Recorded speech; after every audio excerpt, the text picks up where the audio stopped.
আমি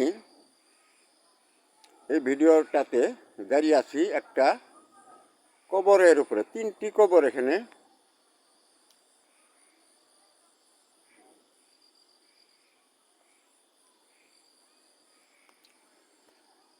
আর এটি এটি হলো আর কি মসজিদের একটা ভাল্ব, এখানে বেশ জলদোলা। এখানে আমি কবরটার উপর দাঁড়িয়ে আর কি ভিডিওটা করছি। যা হলো ভিডিওটার উদ্দেশ্য এবং কাজ হলো, যেমন আমি আমার একটা গিলাপ বলে না, চাদর ছোটো মতো ছিল আর কি, খুব সুন্দর একটা চাদর ছিল। চাদরটা এখন নাই, হারিয়ে ফেলেছি সম্ভবত কোথাও।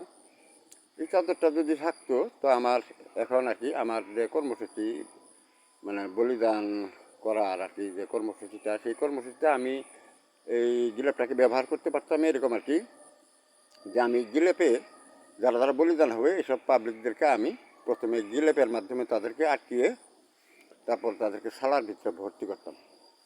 ভর্তি করে বাস, যেমন এই যে বর্ডারে আপনার এই যে এলসিতে যে বাংলার যে ট্রাকগুলো আছে, এই ট্রাকগুলাতে একটা ড্রাইভারকেও ওই সালার ভিতরে ভরে ওই ট্রাকটা আমি নিজে চালিয়ে, আবার ওই দিকে তার আগেই আমি একটু এই যে বর্ডার সিকিউরিটি বাংলার আছে আর কি, তাদেরকে আমি একদম ওই যে বর্ডারে যে পিলার আছে সেই পিলারের ওইখানে আমি তাদেরকে নিয়ে গিয়ে বাস ওইখানে দাঁড় করিয়ে রেখে ভারতীয় কাউকে ডেকে বিএসএফদেরকে জানিয়ে বাস এদেরকে বাস আমি একদম ট্রাক বোঝাই করে করে বাস সেখানে আমি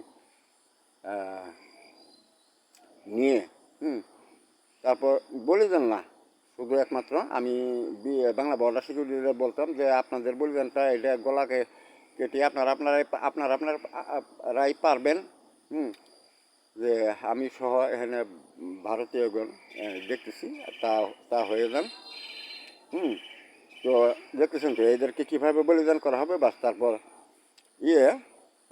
মাটির গর্ত খুঁড়ে বর্ডার সিকিউরিটি যারা এদের হাতে এবং ভারতীয় যারা তাদের হাতেও আর কি, তারপর সেখানে তাদেরকে একবারে পুরা গর্ত আর কি এদের মানে জীবন্তভাবে আর কি পুড়িয়ে দিয়ে সেখানে রেখে পরে মাটি দিয়ে আর কি ভরাট করে দিয়ে একবারে, আর কোনটায় বলিদান হতে হলো না, একবারে ওইটাই আর কি বলিদান।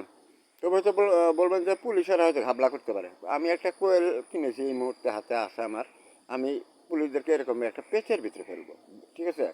ওরা চোখে মুখে কিছুই দেখবে না। তো সেটা কোনো সমস্যা নেই। হ্যাঁ, এটাই আমার কাজটা হবেই তাই আর কি। তো অসংখ্য ধন্যবাদ।